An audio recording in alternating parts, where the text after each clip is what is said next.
ಎಲ್ರಿಗೂ ನಮಸ್ಕಾರ. ನೀವು Flipkart big billion days sale ಅಲ್ಲಿ ಫೋನ್ ನ ಬೈ ಮಾಡ್ತಾ ಇದ್ದೀರಾ ಅಂತ ಪಕ್ಕ ಅಂದ್ಮೇಲೆ ಈ ವಿಡಿಯೋ ನೋಡ್ತಾ ಇದ್ದೀರಾ ಅಂದ್ರೆ ತಮ್ಮನೆಲ್ಲ ಆಲ್ರೆಡಿ ಗೊತ್ತಾಗಿರುತ್ತೆ ಯಾವ್ದ್ರ ಬಗ್ಗೆ ಮಾತಾಡ್ತಾ ಇದೀವಿ ಅಂತ ಅಂದ್ಬಿಟ್ಟು. ಜಾಸ್ತಿ ಟೈಮ್ ವೇಸ್ಟ್ ಮಾಡ್ದಲೆ ನಾನ್ ನಿಮ್ಮ ಯಶು ಗೌಡ್ರು ಕನ್ನಡದ ಟೆಕ್ ಗೌಡ್ರು ಚಾನಲ್ಗೆ ಸ್ವಾಗತ. ಯಾರ್ಯಾರು ಸಬ್ಸ್ಕ್ರೈಬ್ ಆಗಿಲ್ಲ ಸಬ್ಸ್ಕ್ರೈಬ್ ಮಾಡ್ಕೊಂಡು ಲೈಕ್ ಮಾಡಿ ಮರಿಬಿಡಿ. ಇನ್ನ ಫ್ಲಿಪ್ಕಾರ್ಟ್ ಸೇಲ್ ಬಗ್ಗೆ ಬರೋದಾದ್ರೆ ಮೊದಲನೇದು, ನೀವು ಬೈ ಮಾಡೋಕ್ಕಿಂತ ಮುಂಚೆ ಏನೇನ ಯೋಚನೆ ಮಾಡಬೇಕು ಅಂತ ಹೇಳ್ತೀನಿ. ಯಾಕಂತಂದ್ರೆ ನಾನು ಹೊಸ ಮೊಬೈಲ್ ಆರ್ಡರ್ ಮಾಡಿರ್ತೀನಿ, ಸೊ ಹೊಸದಾಗೆ ಇರುತ್ತೆ ಅಂತ ಒಂದು ಎಕ್ಸ್ಪೆಕ್ಟೇಷನ್ ಇರುತ್ತೆ ಯಾರಿಗೇ ಆದ್ರೂ. ಸೊ ಏನು ಮಾಡ್ತೀವಿ, ಬಂದ ತಕ್ಷಣ ಮೊಬೈಲ್ನ ತೊಗೊತೀವಿ, ನೋಡ್ತೀವಿ ವರ್ಕ್ ಆಗ್ತಿದ್ಯಾ, ಎಸ್ ಇಟ್ ಈಸ್ ಹೊಸ ಮೊಬೈಲು, ಸೊ ಪ್ರಾಬ್ಲಮ್ ಏನಿರಲ್ಲ, ಆರಾಮಾಗಿ ತೊಗೊಬೋದು. ಆವಾಗ ಫ್ಲಿಪ್ಕಾರ್ಟ್ ಡೆಲಿವರಿ ಬಾಯ್ಗೆ ಇದು ಓಪನ್ ಬಾಕ್ಸ್ ಡೆಲಿವರಿ ಅಂತ ಅಂದ್ಬಿಟ್ಟು ಒಂದು OTP ಕೊಟ್ಟಿರ್ತಾರಲ್ಲ, ಸೊ OTPನ ಸೆಂಡ್ ಮಾಡಿಬಿಡ್ತೀವಿ, ಹೋಯ್ತು. ಈಗ ನಾನು ಇದೇ ಥರ ಒಂದು ಮೋಟ್ರೋಲಾ H50 Proನ ಆರ್ಡರ್ ಮಾಡಿದ್ದೆ, ಅಂದರೆ ಪ್ರೀವಿಯಸ್ ಸೇಲಲ್ಲಿ ಜಸ್ಟ್ 1 ಮಂತ್ ಬಿಫೋರ್ ಅಷ್ಟೇ. ಇದ್ರ ಬಗ್ಗೆ ವಿಡಿಯೋ ಮಾಡಬೇಕು ಅಂತಲೇ ಕಾಯ್ತಾ ಇದ್ದೆ, ಸೊ ಇವಾಗ ಟೈಮ್ ಬಂದಿದೆ. ಈಗ 1 ಮಂತಿಂದ ನಾನು ಯಾವ ಫೋನ್ ಆರ್ಡರ್ ಮಾಡಿದ್ನಲ್ಲ, ಮೋಟ್ರೋಲಾ H50 Pro ಬಂದಾಗ ಚೆನ್ನಾಗೇ ಇತ್ತು. ಈಗ ಹೊಸ ಮೊಬೈಲು ಅಂತ ಅಂದಮೇಲೆ ನೀವೇನು ನೋಡ್ತೀರಾ, ಸ್ಕ್ರ್ಯಾಚಸ್ ಆಗಿದೆಯಾ, ಡೆಂಟ್ ಆಗಿದೆಯಾ, ಇಲ್ಲ ಯಾರು ಯೂಸ್ ಮಾಡಿದಾರಾ, ಇಲ್ಲ ಬಾಕ್ಸ್ ಓಪನ್ ಆಗಿತ್ತಾ, ಇಷ್ಟು ನೋಡ್ತೀರಾ ಅಂತ ಅಂದ್ಬಿಟ್ಟು OTPನ ಕೊಡ್ತೀವಿ. ಹೌದೋ ಅಲ್ವೋ, ಕರೆಕ್ಟ್ ತಾನೆ? ನೀವು ಹಿಂಗೆ ಮಾಡ್ತೀರಾ ನೆಕ್ಸ್ಟ್ ಮೊಬೈಲ್ ಬಂದರೂ ಕೂಡ. ಈಗ ಹೊಸ ಮೊಬೈಲ್ ಆರ್ಡರ್ ಮಾಡಿದ್ದೀರಾ ಅಂತ ಅಂದಮೇಲೆ ಅದನ್ನ ಹೊಸ ಮೊಬೈಲ್ ಥರ ನೋಡ್ತೀರಾ, ಸೆಕೆಂಡ್ ಹ್ಯಾಂಡ್ ಮೊಬೈಲ್ ಥರ ನೋಡ್ತೀರಾ? ಈಗ ಸೆಕೆಂಡ್ ಹ್ಯಾಂಡ್ ಮೊಬೈಲ್ ಥರ ನೋಡೋದಾಗಿದ್ರೆ ಏನಾಗುತ್ತಪ್ಪ ಅಂತಂದರೆ, ಬ್ಯಾಕ್ ಪ್ಯಾನಲ್ ಕಿತ್ತು ನೋಡ್ತೀರಾ, ಟ್ರೈ ಮಾಡ್ತೀರಾ ಕೀಳಕ್ಕೆ, ಇಲ್ಲ ಸ್ಕ್ರೀನ್ ಏನಾದ್ರು ಬಿಚ್ಕೊಂಬೋದಾಯ್ತಾ ಅಂತ ಒಂದು ಗೆಸ್ಸಿಂಗ್ ಎಲ್ಲಾರು ನೋಡೋಕ್ಕಾದ್ರು ಟ್ರೈ ಮಾಡಿರ್ತೀರಾ. ಈಗ ನನ್ನ ಕೇಸಲ್ಲಿ ನಾನು ಆರ್ಡರ್ ಮಾಡಿರೋದು ಮೋಟ್ರೋಲಾ H50 Pro ಫಸ್ಟ್ ಹ್ಯಾಂಡ್ಲು ಗುರು. ಫಸ್ಟ್ ಅಂದರೆ ಫಸ್ಟ್ ಹ್ಯಾಂಡ್ಲು ಅಂಥದ್ರಲ್ಲಿ ನನಗೆ ಹೆಂಗೆ ಗೊತ್ತಾಗಬೇಕು? ಕಿತ್ತೆ ಎಲ್ಲ ಯಾವ ನೋಡ್ತಾನೆ? ನಾನೇನು ಮಾಡಿದೆ, ಅದು ನನ್ನ ಫ್ರೆಂಡಿಗೆ ಆರ್ಡರ್ ಮಾಡಿದ್ದು. ಸೊ ನಾನೇನು ಮಾಡಿದೆ, ಎಲ್ಲ ಚೆಕ್ ಮಾಡಿಬಿಟ್ಟು 2 ಡೇಸ್ ತನಕ ನನ್ನ ಫ್ರೆಂಡ್ ಬೆಂಗಳೂರಲ್ಲಿದ್ದು, ಸೊ ವಾಪಸ್ ಬರೋದಂಗೆ ಕಾಯ್ತಿದ್ದೆ. ಸೊ ಬಂದ ಮೇಲೆ ವಾಪಸ್ ಕೊಡೋಕ್ಕೆ ಅಂತ ಹೋದಾಗ ಅದೃಷ್ಟವಶಾತ್ ಕಂಡಿಡಿದ್ಬಿಟ್ಟ ಅವನು. ಏನಾಯ್ತು ಅಂತಂದರೆ, ಬ್ಯಾಕ್ ಪ್ಯಾನಲ್ಲು ಬಿಚ್ಕೊಂಬತ್ತೈತೆ. ಮೋಟ್ರೋಲಾ H50 Pro ಅದ್ರ ಜೊತೆಗೆ ಏನು IP68 rating, water proof mobile ಬೇರೆ. ನನ್ನ ಮಗ ನೋಡಿದ್ರೆ ಬಿಚ್ಕೊಂಬತ್ತೈತೆ.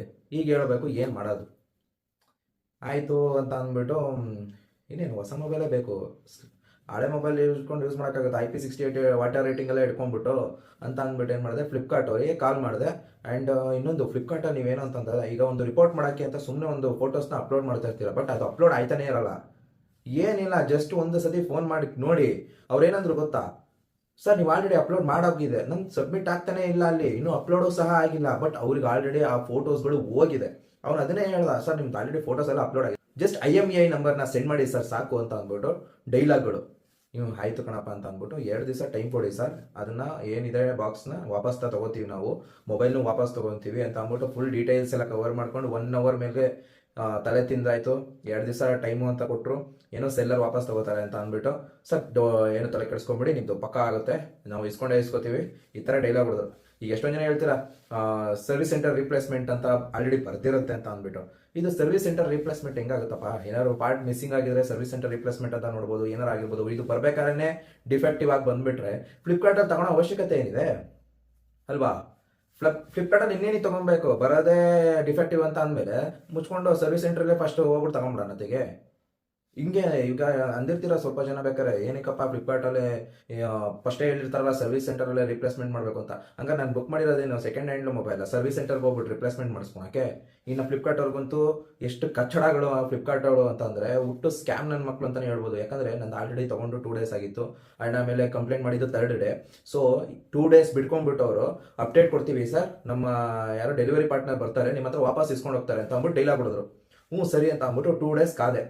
2 ಡೇಸ್ ಕಾದ ಮೇಲೆ ಏನಾಯಿತು ಅಂತಂದರೆ, ಸೆಲ್ಲರು ರಿಟರ್ನ್ನ ಕ್ಯಾನ್ಸಲ್ ಮಾಡಿದ್ದಾರೆ, ಏನೋ ನಾನು ವಾಪಸ್ ತೊಗೊಳಲ್ಲ ಅಂತ ಅಂದ್ಬಿಟ್ಟು. ಸೊ ನೀವು ಏನು ಮಾಡಬೇಕು, ಇದನ್ನು ಡೈರೆಕ್ಟ್ ಸರ್ವಿಸ್ ಸೆಂಟರ್ಗೆ ಹೋಗ್ಬಿಟ್ಟು ರಿಪ್ಲೇಸ್ಮೆಂಟ್ ಮಾಡ್ಕೊಬೇಕು.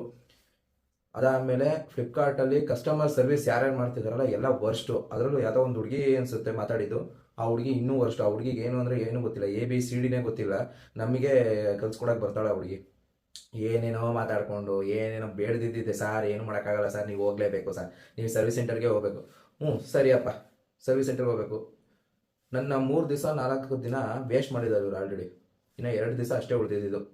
ಇನ್ನೊಂದೇನಪ್ಪ ಅಂತಂದರೆ, ಸರ್ವಿಸ್ ಸೆಂಟರ್ಗೆ ಹೋದ್ವಿ. ಸರ್ವಿಸ್ ಸೆಂಟರ್ಗೆ ಹೋದ್ಮೇಲೆ ಏನಾಯಿತು ಅಂತಂದರೆ, ಸರ್ ಗಮ್ಮಾಗಿ ಕೊಡ್ತೀವಿ ಸರಿ ಹೋಗುತ್ತಾ ಸರ್ ಅಂತ. ಲಿಟ್ರಲಿ ನೀವು ಹಂಗೆ ಬಿಟ್ರಿ ಅಂದರೆ ಅವ್ರು ಗಮ್ಮೆ ಹಾಕ್ಕೊಡೋದು. ಲಿಟ್ರಲಿ ಬರ್ದಿಡ್ಕೊಳ್ಳಿ ಬೇಕಾರೆ, ಗಮ್ಮೆ ಹಾಕ್ಕೊಡೋದವರು.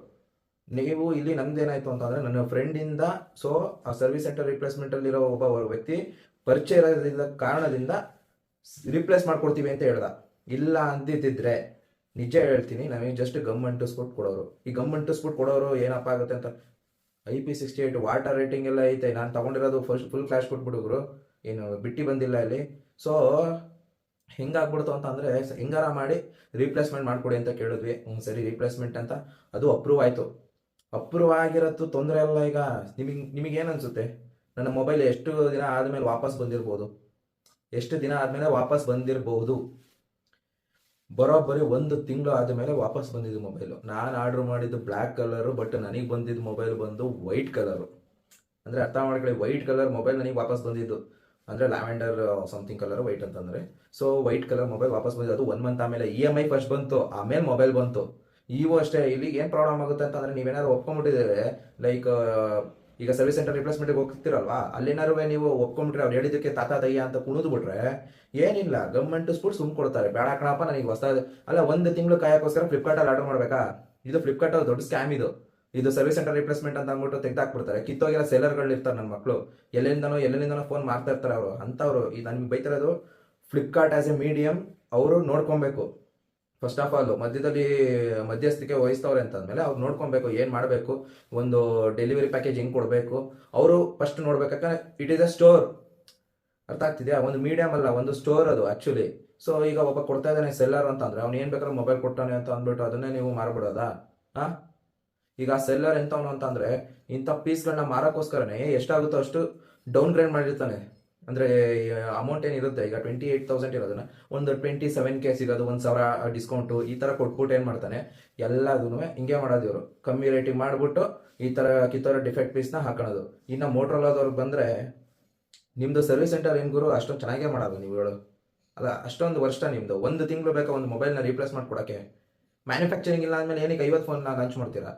ಏನು 20,000ದಿಂದ 30,000 ಒಳಗಡೆ 5 mobile, Motorola H50, Motorola H50 neo, Motorola H50 ultra ಮತ್ತು ಪ್ರೋ, ಮತ್ತು ಮಧ್ಯದಲ್ಲಿ ಇನ್ನೊಂದು ಯಾವುದೋ ಬಿಟ್ಟಿದ್ದಾರೆ, ಮೋಟೋರೋಲಾ H50 ಸಮಥಿಂಗ್, ಅದನ್ನು ಮಿಲಿಟ್ರಿ ಗ್ರೇಡು ಟೆಕ್ನಾಲಜಿ ಏನೇನೇನೋ. ನಿಮಗೆ ಟೈಮ್ ಟು ಟೈಮ್ ರೀಪ್ಲೇಸ್ಮೆಂಟ್ ಮಾಡಿ ಕೊಡೋಕ್ಕಾಗಲ್ಲ ಅಂದಮೇಲೆ ಏನಕ್ಕೆ ಮಾಡಬೇಕು? ಇಷ್ಟೇ, ಇದೊಂದು ಎಕ್ಸ್ಪೀರಿಯನ್ಸ್, ಬ್ಯಾಡ್ ಎಕ್ಸ್ಪೀರಿಯನ್ಸ್. ಯಾಕಂದ್ರೆ 1 ಮಂತ್ ಕಾದಿದ್ದೀನಿ, ಲೈಕ್ EMI 1 ತಿಂಗಳು ಬಂದೇ ಬಿಡ್ತು, ಬಟ್ ಮೊಬೈಲ್ ಬಂದಿರಲಿಲ್ಲ ನನಗೆ. ಸೊ ಈ ಸ್ಕ್ಯಾಮ್ ನಿಮಗೂ ಆಗಬಾರ್ದು ಅಂತ ನಾನು ಹೇಳ್ತಾ ಇರೋದು. ಇನ್ನು ಏನೇನು ಪ್ರಿಕಾಷನ್ ತೊಗೊಬೇಕು ಫ್ಲಿಪ್ಕಾರ್ಟಲ್ಲಿ ಬೈ ಮಾಡೋದಕ್ಕೆ ಹೇಳ್ತೀನಿ ಬನ್ನಿ. ಫಸ್ಟ್ ಆಫ್ ಆಲ್ ಮೊಬೈಲ್ನ ತೊಗೊಂಬರ್ತಾನಲ್ವಾ, OTP ಯಾವುದೇ ಕಾರಣಕ್ಕೂ ಕೊಡ್ಬಿಡಿ. ಓಪನ್ ಬಾಕ್ಸ್ ಡೆಲಿವರಿ ಅಂತ ಅಂದಮೇಲೆ OTPನೇ ಕೊಡಕ್ಕೆ ಹೋಗ್ಬಿಡಿ. ಅವ್ನು ನಿಂತ್ಕೊಂಡ್ಬಿಟ್ಟು ಚೆಕ್ ಮಾಡಬೇಕು. ನೀವು ಅದೇ ಟೈಮಿಗೆ ವೀಡಿಯೋ ರೆಕಾರ್ಡಿಂಗ್ ಸ್ಟಾರ್ಟ್ ಮಾಡಬೇಕು. ನಾನೇನು ಅನ್ಕೋತಿದ್ದೆ, ಫಸ್ಟ್ ಎಲ್ಲ ಚೆನ್ನಾಗಿ ಬರ್ತವೆ ಅಂತ ಅನ್ಕೊಂಡಿದ್ದು. ಇಲ್ಲಿ ಚೂರು ಯಾಮಾರಿದ್ದಿದ್ರೆ ನನ್ನ ದುಡ್ಡು ಹೋಗಿ ಎಲ್ಲ ಹೋಗೆ. ಅರ್ಥ ಆಗ್ತಿದ್ಯಾ? ಅವನು ಮುಂದೆನೆ OTP ಕೊಡೋಕೆ ಹೋಗ್ಬಿಡಿ. ಅವ್ನು ಬಾಕ್ಸ್ ತೆಗ್ದ ಎಲ್ಲ ವರ್ಕ್ ಆಗ್ತೈತೆ ಅಂತ ಅಂದ್ಬಿಟ್ಟು ಅವ್ನು ಸ್ಕ್ಯಾನ್ ಮಾಡ್ಕೊಂಡು ಕಳ್ಸೋಕ್ಕಿಂತ ಮುಂಚೆನೆ ನೀವೇ ಮೊಬೈಲ್ ಇಸ್ಕೊಂಬಿಟ್ಟು ಸ್ವಲ್ಪ ಎಳೀರಿ, ಬ್ಯಾಕ್ ಪ್ಯಾನಲ್ ಎಳೀರಿ, ಸ್ಕ್ರೀನ್ ಎಳೀರಿ, ಅದೇನೇನಿದೆ ಎಲ್ಲನೂ ಎಳಿಯೋಕೆ ಟ್ರೈ ಮಾಡಿ. ಏನಕ್ಕೆ ಅಂತಂದರೆ ಬಿಚ್ಕೊಂಡ್ಬಿಟ್ರೆ ಏನು ಮಾಡ್ತೀರಾ ಬ್ಯಾಕ್ ಪ್ಯಾನಲ್ ಅವ್ನು ಹೋದ್ಮೇಲೆ? ಸೊ ಅವ್ನು ಸ್ಕ್ಯಾನ್ ಮಾಡೋಕ್ಕಿಂತ ಮುಂಚೆ ಅವನೊಂದು ಫೋಟೋ ತಗೋತಾನೆ, ಎಲ್ಲ ಬಾಕ್ಸು ಗಿಕ್ಸು ಎಲ್ಲ ಇಟ್ಬಿಟ್ಟು ಫೋಟೋ ತಗೋತಾನೆ, ಎಲ್ಲ ಸರಿ ಇದೆ ಅಂತ ಕಳ್ಸೋಕ್ಕಿಂತ ಮುಂಚೆ ಅಣ್ಣ 1 ನಿಮಿಷ ಮೊಬೈಲ್ ಕೊಡಿಲಿ ಚೆಕ್ ಮಾಡ್ಕೊಡ್ತೀನಿ ಅಂತ ಅಂದ್ಬಿಟ್ಟು ಓಪನ್ ಮಾಡೋಕ್ಕೆ ಟ್ರೈ ಮಾಡಿ.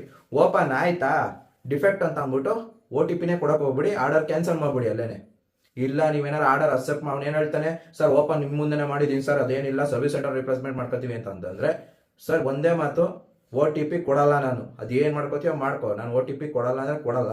ನೀವು ಮೊಬೈಲ್ನ ವಾಪಸ್ ತೊಗೊಂಡೋಗಿ ನಾನು ಫ್ಲಿಪ್ಕಾರ್ಟಿಗೆ ಫೋನ್ ಮಾಡ್ತೀನಿ ಅಂತ ಅವಲೇ ಕಸ್ಟಮರ್ ಕೇರಿಗೆ ಫೋನ್ ಮಾಡಿಬಿಡಿ. ಯಾಕಂತಂದರೆ ಏನು ಪ್ರಾಬ್ಲಮ್ ಆಗುತ್ತೆ ಅಂತಂದರೆ, ಸರ್ವಿಸ್ ಸೆಂಟರ್ ರಿಪ್ಲೇಸ್ಮೆಂಟು ನೀವು ಅಂದ್ಕೊಂಡಂಗಲ್ಲ. ಯಾಕಂತಂದರೆ ಗೌರ್ಮೆಂಟಿಸ್ಬಿಟ್ಟು ಕೊಟ್ಟರೆ ಹೊಗೆ. ನನ್ನ ಫ್ರೆಂಡ್ ಇಲ್ಲ ಅಂದಿರೋ ಅವ್ರು ಗೌರ್ಮೆಂಟಿಸ್ಬಿಟ್ಟೆ ಅದೊಂದೇ ಆಪ್ಷನ್ ಇದ್ದಿದ್ದು.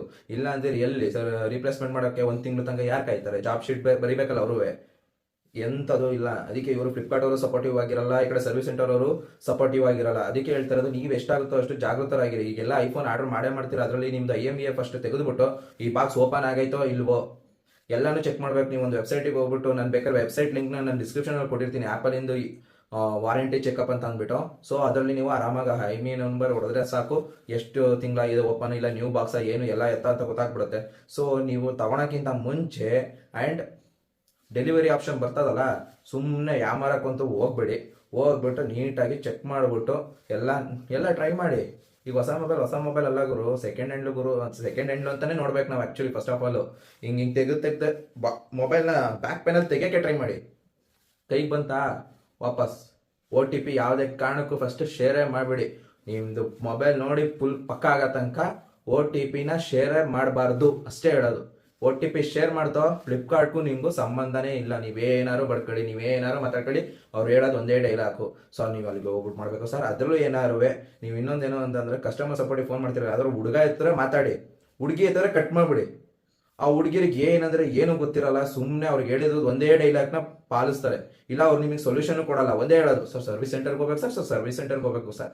ಇಲ್ಲ ಏನು ಮಾಡಬೇಕು, ಇಲ್ಲ ನನ್ನ ಕಡೆಯಿಂದ ಏನು ಮಾಡಬೇಕು, ನಾನು ಫ್ಲಿಪ್ಕಾರ್ಟ್ ಅವ್ರಿಗೆ ಹೇಳಬೇಕು ಜಾಬ್ ಶೀಟ್ನ ಕೊಡಬೇಕು ಅಂತ ಅಂದಾಗ ನಮ್ಮ ಕಡೆಯಿಂದ ಏನೋ ಹುಡುಗರು ನೀಟಾಗಿ ಸೊಲ್ಯೂಷನ್ ಕೊಡ್ತಾರೆ. ನನಗೆ ಗೊತ್ತಿಲ್ಲ ಹುಡುಗಿರಿಗೆ ಏನಕ್ಕೆ ಹಿಂಗೆ ಮಾಡ್ತಾವ್ರೆ ಅಂತ, ಮೋಸ್ಟ್ಲಿ ಟ್ರೈನಿಂಗ್ ಕೊಟ್ಟಿಲ್ವೋ ಇಲ್ವೋ ಏನೋ ಗೊತ್ತಿಲ್ಲ. ಬಟ್ ಹುಡುಗರು ಆದರೆ ನೀಟಾಗಿ ರೆಸ್ಪಾನ್ಸ್ ಮಾಡ್ತಾರೆ, ಸೊಲ್ಯೂಷನ್ನ ಕೊಡ್ತಾರೆ. ಹುಡುಗಿರ್ ನೋ ಸೊಲ್ಯೂಷನ್, ಅವ್ರದ್ದು ಅಪ್ಪರ್ ಹ್ಯಾಂಡಿಂದ ಏನು ಬಂದಿರುತ್ತೆ ಇದು ಇನ್ಫಾರ್ಮೇಷನ್ ಅದನ್ನೇ ಶೇರ್ ಮಾಡ್ತಾರೆ. ಇದನ್ನ ನೀವು ಖಂಡಿತವಾಗಿ ಯಾವುದೇ ಮೊಬೈಲ್ ತಗೊಳ್ಳಿ, ನೀಟಾಗಿ OTP ಯಾವುದೇ ಕಾರಣಕ್ಕೂ ಕೊಡಂಗಿಲ್ಲ. ಫಸ್ಟ್ ಚೆಕ್ ಮಾಡಬೇಕು, ಅದಾದಮೇಲೆ ಅವ್ರಿಗೆ OTP ಕೊಡಬೇಕು. ಈ ವಿಡಿಯೋ ಮಾಡಿದ ಉದ್ದೇಶ ಇಷ್ಟೇನೆ, ಯಾರು ಸ್ಕ್ಯಾಮ್ ಆಗ್ಬೇಡಿ ಅಥವಾ ಸುಮ್ಮನೆ ಈಗ ನಾನಾಗಿದ್ದಕ್ಕೆ ಸರ್ವಿಸ್ ಸೆಂಟರ್ ಸ್ವಲ್ಪ ಹೋಗ್ಬಿಟ್ಟು ಸ್ವಲ್ಪ ಕರೆಕ್ಟಾಗಿ ತಿಳ್ಕೊಂಡು ರಿಪ್ಲೇಸ್ಮೆಂಟ್ ಮಾಡಿಸ್ಕೊಟ್ಟೆ. ಪಾಪ ಒಬ್ಬೊಬ್ರಿಗೆ ಗೊತ್ತೇ ಇರಲ್ಲ, ಹಳ್ಳಿಯವ್ರು ಮಾಡಿರ್ತಾರೆ, ಇಲ್ಲ ಯಾರೋ ಗೊತ್ತಿಲ್ದಿರೋರು ಮಾಡಿರ್ತಾರೆ. ಈಗ ಆ್ಯಪಲ್ಲಿಂದ ನೋಡಿ, ಆ್ಯಪಲ್ಲಿಂದ service centre authorise service centre ಅಂತ ಎಲ್ಲಿಗೆ ಹೋಗ್ತೀರಾ, ಕೊಡಲ್ಲ ಗುರು. ಆ್ಯಪಲ್ ಆಥರೈಸ್ ಸರ್ವಿಸ್ ಸೆಂಟರ್ ಹೋಗಿದ ತಕ್ಷಣ ನಿಮ್ಗೆ ಏನೋ ಮಾಡ್ಬಿಡ್ತಾರೆ ಜಾಬ್ ಶೀಟ್. ಅವರು ಎಕ್ಸ್ಟ್ರಾ ಆ್ಯಪಲ್ ಕೇರ್ ತೊಗೊಂಡ್ರೇ ನಮಗೆ ಫ್ರೀಯಾಗಿ ಮಾಡ್ಕೊಡೋದು, ಅಂಥದ್ರಲ್ಲಿ ಸುಮ್ಮನೆ ಮಾಡ್ಕೊಟ್ಬಿಡ್ತಾರಾ? ಸೊ ಹಂಗಾಗಿ ಎಷ್ಟಾಗುತ್ತೋ ಅಷ್ಟು ನೀವು ಬುದ್ಧಿವಂತರಾಗಿರಿ. ಸ್ವಲ್ಪ ದಡ್ಡ ಆಗ್ಬಿಟ್ಟೆ ಆ್ಯಕ್ಚುಲಿ. ಅದಕ್ಕಿಂತ ಹೋದ ಮಂತು ಸೇಮ್ ಮೊಬೈಲ್ ಆರ್ಡರ್ ಮಾಡಿದ್ವಿ, ಅವಾಗ ಏನೂ ಪ್ರಾಬ್ಲಮ್ ಇರಲಿಲ್ಲ, ನಾನೇ ರಿವ್ಯೂ ಮಾಡಿ ಯೂಟ್ಯೂಬಲ್ಗೆಲ್ಲ ಹಾಕಿದ್ದೆ. ಬಟ್ ಈ ಸತಿ ವರ್ಷ ನನ್ನ ಮಗ ಯಾವನ ಸೆಲ್ಲರು ದರಿದ್ರದ ಮಗ ಅಂತಲೇ ಹೇಳ್ಬೋದು. ಅವನು ಮಾಡಿದ ತಪ್ಪಿಂದಾತೆಗೆ 1 ತಿಂಗಳು ವೇಟ್ ಮಾಡೋದಲ್ದಲೇ EMI ಬಂತು, ಮೊಬೈಲ್ ಬಂದಿಲ್ಲ ಅನ್ನೋ ಟೆನ್ಷನಲ್ಲೇ ಇದ್ದೆ ನಾನಂತೂ. ಈಗ ಇದೊಂದನ್ನ ನೀವು ಸರಿ ಮಾಡ್ಕೊಂಬಿಡಿ, ಅದೊಂದನ್ನ ಮರಿಬೇಡಿ. OTP ಕೊಡಕ್ಕೆ ಹೋಗ್ಬಿಡಿ ಅದೇ ಕಾರಣಕ್ಕೂ. ಅದಾದಮೇಲೆ ಎಲ್ಲ ನೀಟಾಗಿದೆ ಅಂದರೆ ಮಾತ್ರ OTP ಕೊಡಿ. ಇದೇ ಥರ ಕಂಟೆಂಟ್ಗೋಸ್ಕರ ನಮ್ಮ ಚಾನಲ್ನ ಸಬ್ಸ್ಕ್ರೈಬ್ ಮಾಡಿಕೊಂಡು ನಮಗೆ ಸಪೋರ್ಟ್ ಮಾಡಿ, ಲೈಕ್ ಮಾಡಿ, ಶೇರ್ ಮಾಡಿ, ಕಮೆಂಟ್ ಮಾಡಿ. ಆಮೇಲೆ ಸಬ್ಸ್ಕ್ರೈಬ್ ಆಗೋದಂತೂ ಮರಿಲೇಬೇಡಿ. ನನ್ನ ಹೆಸರು ಯಶುಗೌಡರು, ಟೆಕ್ ಗೌಡ್ರು ಚಾನಲ್ಗೆ ತುಂಬ ಹೃದಯದ ಸ್ವಾಗತ.